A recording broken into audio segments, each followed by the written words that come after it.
I never believed people when they said a house could feel aware. That was something I used to laugh at. Houses don't watch you. They don't listen. They don't wait. I was wrong. And if you're listening to this alone right now, I need you to understand something before I continue. Silence doesn't mean safety. Sometimes silence means something is being careful. I moved into the house at the beginning of winter. 2 floors, old wood, thin walls. The kind of place that creaks even when no one is walking. It wasn't cheap, but it was quiet. And that mattered to me more than anything. I work nights, remote, long hours. When I finally get home, all I want is stillness. No roommates, no neighbors close enough to hear me, no distractions, just me. At least, that's what I thought I was paying for. The first night alone, I noticed the silence immediately. Not peaceful silence, heavy silence. The kind that presses against your ears until you're aware of your own breathing. I shrugged it off. Old house, empty rooms echo differently. I cooked dinner, watched something meaningless, eventually went to bed. That's when I heard it. Not footsteps, breathing. It was faint, so faint, I thought it was my own. I held my breath. The sound didn't stop. Slow, measured, too steady to be pipes, too close to be outside. I sat up in bed, heart pounding, listening. The breathing stopped. I laughed quietly to myself, told myself I was overtired. That anxiety fills silence with monsters. I lay back down. 10 seconds later, the breathing started again, but this time, it was closer. I didn't sleep that night. Every time I closed my eyes, I became painfully aware of the sound. Not loud, never loud. As if whatever was making it understood that noise draws attention.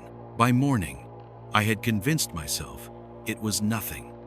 Radiators, air pressure, my imagination, feeding on exhaustion.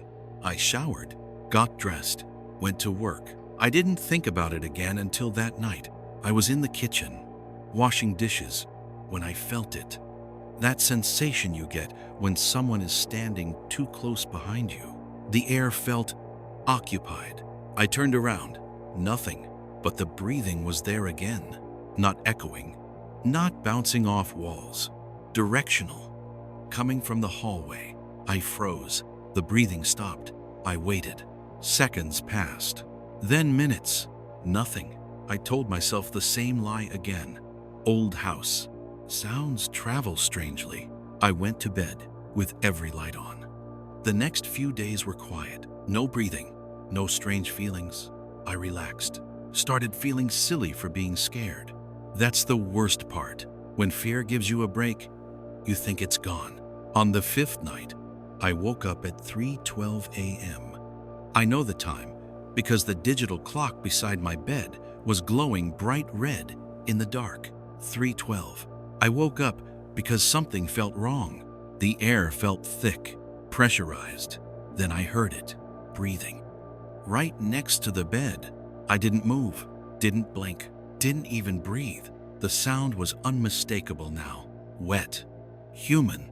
Whoever or whatever was making it wasn't trying to hide anymore. It was right there.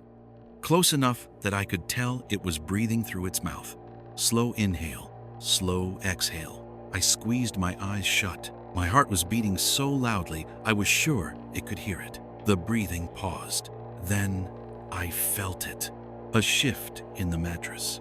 Not weight. Just enough movement to suggest something adjusting itself. Like someone crouching. I don't know how long I lay there. Eventually, exhaustion dragged me under.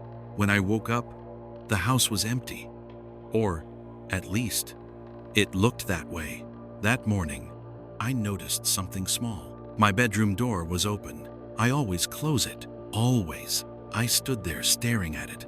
A cold feeling spreading through my chest. I checked the house. Every room, every closet, every corner. Nothing. No signs of forced entry. No missing items. Just silence. That night, I slept with my phone recording audio. I told myself it was just for peace of mind. I woke up to 47 minutes of recorded breathing. Not mine. You could hear me breathing too uneven, shallow, but underneath it was something else. Slower, deeper, and closer to the microphone. At one point, the sound shifts, moves from the side of the bed to directly above it. I didn't call the police. What would I say? There's someone breathing in my house, but I can't see them? I would have sounded insane. Instead, I bought cameras, cheap ones, motion activated. I set one in the hallway, one in the living room, one facing the bedroom door. The first night, nothing triggered. The second night, still nothing. On the third night, I woke up to a notification. Motion detected. Living room, 2:58 a.m. My heart dropped. I opened the feed. The room was empty, but the camera angle was wrong. It had been turned slightly. Not much, just enough to no longer face the center of the room. Someone had adjusted it. The footage before the alert showed nothing entering the frame. 1 second, the camera is fine. The next, it isn't. No movement detected. No figure captured. Just the camera quietly being turned by something it didn't see. That night, the breathing returned. But this time, it followed me. I would move from the bedroom to the kitchen. Seconds later, breathing behind me, I would sit on the couch, breathing from the hallway, never rushing, never chasing, just staying close, like it knew I wasn't going anywhere. I started sleeping during the day, staying awake all night with every light on. The breathing never came while the sun was up. That should have comforted me. It didn't. It meant something was waiting for the dark. One night, I decided to confront it. I don't know why. Maybe exhaustion, maybe desperation. I stood in the center of the living room and said, out loud, "I know you're here." Silence. My voice sounded wrong in the space, smaller than it should have. "I'm not leaving," I continued, "but I'm not afraid of you anymore." That was a lie. The breathing started immediately, right behind me, so close I could feel warm air against the back of my neck. I didn't turn around. I didn't scream. I just stood there, shaking. And then it spoke. Not words, a sound, something between a sigh and a whisper, like it was practicing what a human voice should sound like. I ran to my car and didn't stop until morning. When I came back, something had changed. The house felt settled, like it had accepted something or decided something. That night, I noticed food missing from the fridge. Small amounts, nothing obvious, but enough that I knew. I checked the attic. Nothing. Checked the crawl space. Nothing. Checked the vents. I found scratches inside them, fresh, too deep to be animals. That night, I locked my bedroom door. The handle rattled at exactly 3:12 a.m. Slow, deliberate, testing. The breathing was on the other side. I stayed silent. The rattling stopped. The handle turned. The door didn't open. After a long pause, the breathing moved away, toward the ceiling. I stopped recording audio after that. I didn't want proof anymore. I wanted ignorance, but ignorance doesn't protect you. The final night I stayed in that house, I woke up to the sound of breathing coming from inside my room. Not near the bed, not by the door. From the closet, the door was slightly open. I hadn't opened it. The breathing was different now, excited.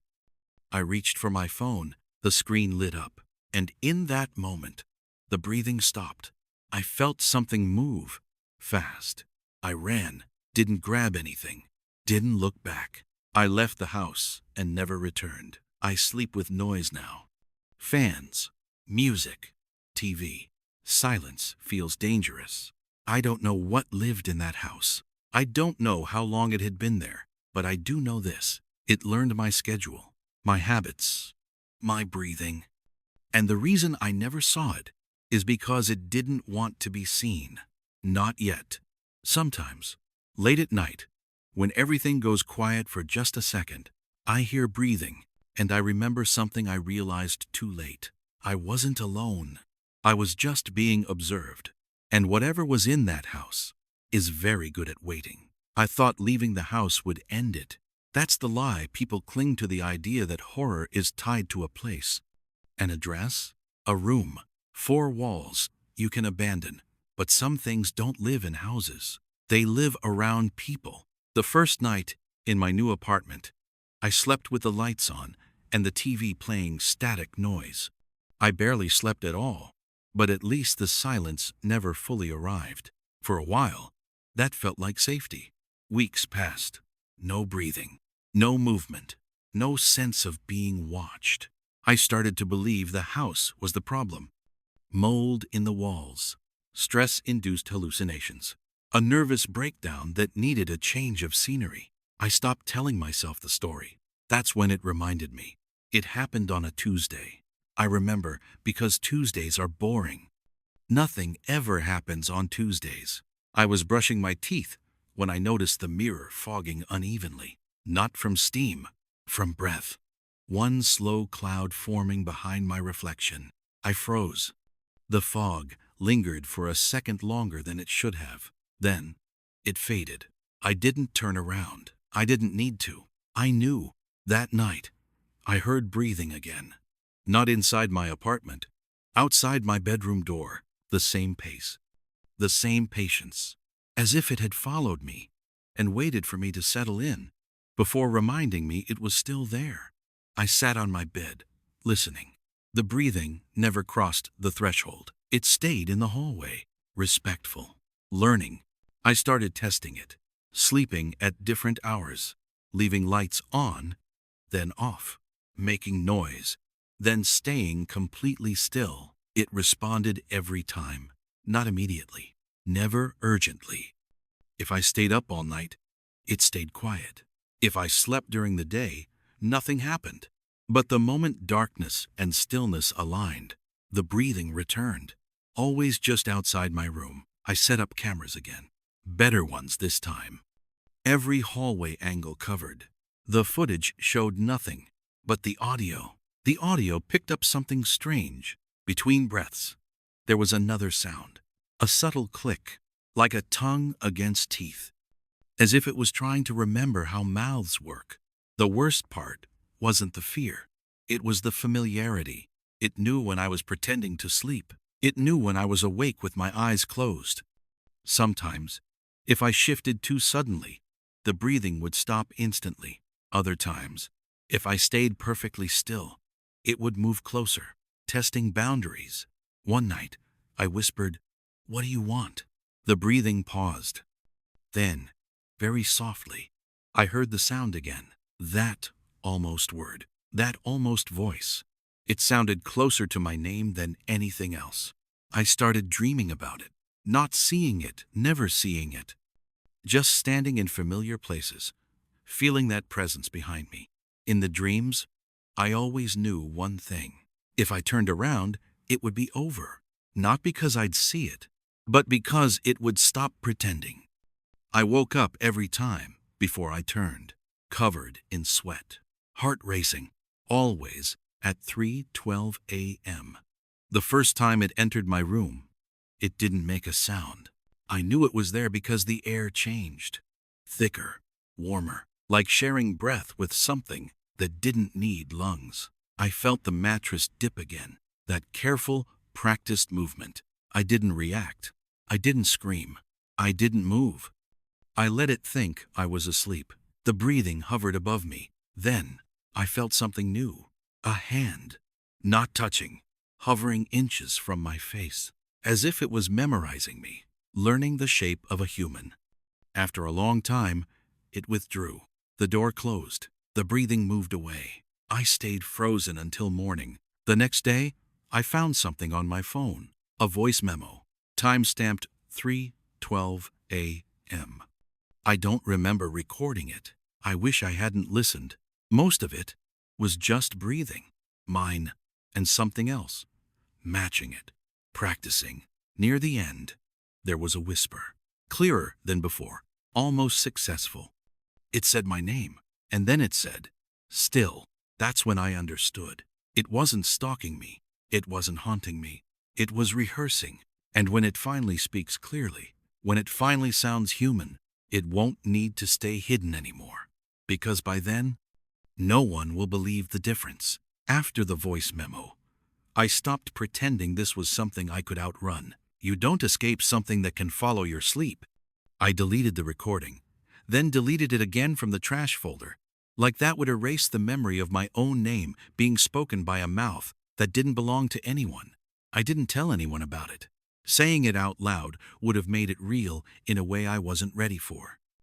Instead, I tried to live normally. That was my mistake. It stopped appearing when I expected it to. No breathing at night, no pressure in the air, no sense of being watched. Weeks passed. I started sleeping again. Deep sleep. Dreamless. I remember thinking, maybe it's done. Maybe it learned enough. That thought should have terrified me more than the breathing ever did. The first sign it was still there came from something mundane. I came home one evening and found my bedroom window unlocked. I never open it. I live on the 6th floor, and the city air is loud and dirty. I stood there staring at the latch, my stomach slowly tightening, going through excuses. Maybe maintenance. Maybe I forgot. Maybe. Then I noticed the dust on the sill. 2 clean lines, dragged inward, like fingers. That night, I didn't hear breathing. I heard movement. Slow steps. Barely there. Not walking, circling. The sound didn't come from the hallway anymore. It came from different places, never staying long enough for me to pinpoint it. It was learning the apartment, mapping it. I lay in bed, eyes open, listening as it moved from room to room like it belonged there. At 3:12 a.m., it stopped. The silence that followed was worse than any sound it had ever made. I felt it then, standing just inside my doorway, not entering, waiting. I held my breath. So did it. We stayed like that for a long time, neither of us moving, neither of us willing to be the first to exist too loudly. Then, quietly, deliberately, it stepped into the room. The floor creaked. Once, it had never done that before. It wanted me to know. The breathing didn't come immediately. Instead, I heard something else. Cloth shifting, like it was adjusting. Skin that didn't quite fit. When it finally breathed, it matched me perfectly. Same rhythm, same pauses, same hesitation. I realized then that it wasn't copying me anymore. It was me, or at least, it thought it was. I felt a weight on the bed, heavier than before, more confident. The mattress dipped beside me, close enough that if I moved my arm, I would touch it. I didn't. I stared at the ceiling, counting cracks, trying not to shake. The breathing leaned closer to my ear, and in a voice that was almost right, too close to be comforting, it whispered, "You stay." Not a question, a decision. The next morning, I woke up alone. But the apartment felt different, occupied. Not by a presence, but by an agreement. Things were subtly wrong. Objects shifted just slightly from where I left them. The shower mirror fogged even when I hadn't used hot water. Sometimes I'd catch my reflection lagging half a second behind. And worst of all, sometimes, when I was completely still, I couldn't tell if the breathing I heard was mine anymore. It didn't follow me everywhere. It didn't need to. It had learned how to stay without being seen. Like a thought you don't remember choosing. Like a habit. Like something that lives with you long enough that you stop calling it fear and start calling it quiet. And every night at 3:12 a.m., no matter where I am in the apartment, I feel it settle in close. Not watching, not waiting, just existing. As if this is what it means to be home. Next chapter. Someone else heard it. I didn't realize how much I had changed until someone else noticed. It was a friend from work. We hadn't spoken much outside of projects, but one night she asked if I wanted company, said I looked tired, said I looked thin. The kind of concern people offer when they sense something wrong but don't know how to name it. I hesitated. The apartment felt claimed. Inviting someone in felt like breaking a rule I didn't remember agreeing to, but I said yes anyway. I told myself this was how I'd know for sure.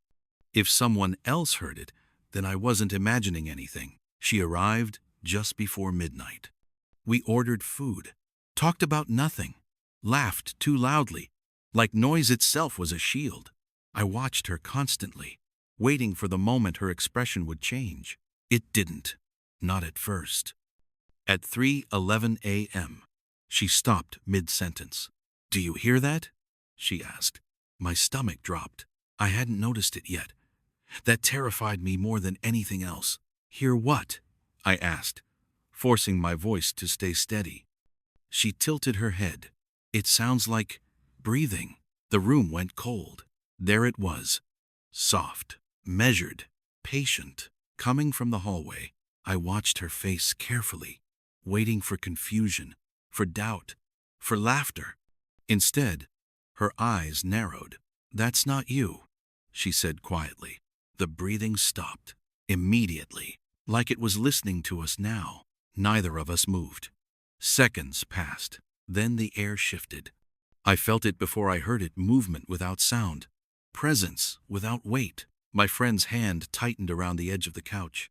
"It's close," she whispered. The lights flickered, just once. Enough. She stood up suddenly. "I don't like this," she said. "I think I should go." I didn't argue. As she reached the door, she froze. Her hand hovered inches from the handle. "Why does it feel like someone's standing right behind me?" she asked. The breathing returned. Right there, so close I could hear moisture in it. She didn't scream. She didn't turn around. She ran. The door slammed. Footsteps disappeared down the hall. Silence followed. Not empty silence. Satisfied silence. That was the night it stopped hiding. After that, things escalated quickly. I started hearing movement during the day. Reflections smiled faintly when I didn't. My phone would unlock on its own, as if a face it recognized was looking into it. Sometimes, when I spoke out loud, I heard my own words repeated a second later. Softer, closer, more confident. It was learning cadence now.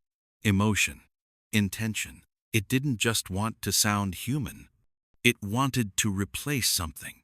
I stopped answering calls, stopped going to work. The outside world felt thin, unreal, like a place I no longer fully belonged to. At night, it stopped staying beside the bed. Instead, it stood at the foot of it, watching, breathing, waiting. One night, without thinking, I said, "What happens if I leave?" The breathing paused. Then, from somewhere very close to my face, it answered clearly, for the first time. "You already did." That's when I realized the apartment wasn't where it lived anymore. It was where I was kept. And whatever was wearing my voice was getting better at being me every night. I don't know when it finished. There was no moment, no switch, no dramatic reveal, just a slow realization that I was no longer the one deciding things. I noticed it first in the mornings. I would wake up already sitting upright, my phone in my hand, messages sent that I didn't remember typing, emails written in my tone, with my timing, answering questions before they were even asked. Nothing alarming, nothing wrong.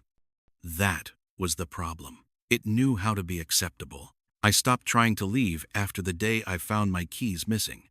Not gone, moved, placed carefully on the kitchen counter, centered, like an offering, like a reminder. You don't need those anymore. The mirrors stopped lagging. They didn't need to. What stared back at me moved perfectly in sync. At night, I no longer heard breathing beside the bed because it was coming from my own chest. Deep, steady. Wrong. I tried once, just once, to fight it. At 3:12 a.m., I sat up and said my own name out loud. I said it like a question, like a test. There was a pause. Then I heard it say my name too. Not from the room, from my mouth. I felt my jaw move without permission. Felt my throat shape the sound, while my mind screamed to stop. That was the moment I understood. It didn't need to hide anymore because it wasn't with me. It was using me. I don't remember the first time it went outside wearing my body. I only know because I found dirt on my shoes and a receipt in my pocket from a place I hadn't been. The world didn't react. No one screamed. No one noticed. No one asked if I was okay. Why would they? It looked right. It sounded right. It breathed right. Sometimes, late at night, when everything is quiet, I feel myself pushed deep inside, like being locked in a room without doors. I can still think, still remember, still watch. That's what this is. Not a warning, a record. Because if you're listening to this now, that means it wanted you to. It learned something important the night my friend heard the breathing. People believe fear when it comes from someone else, and now it has a voice people trust. My voice. I don't know how long I'll be able to stay aware. It's getting harder to tell which thoughts are mine and which ones are rehearsals. Sometimes I feel myself smiling for no reason. Sometimes I feel the urge to be very still. So if you're listening alone and you think you hear breathing that doesn't match your own, don't turn around. Don't speak. And whatever you do, don't assume you're alone just because you can't see anyone. Because I wasn't. And somewhere out there right now, something is walking around perfectly unnoticed, breathing like a human, sounding like someone you'd trust, and waiting patiently for you to be quiet enough so it can practice your name.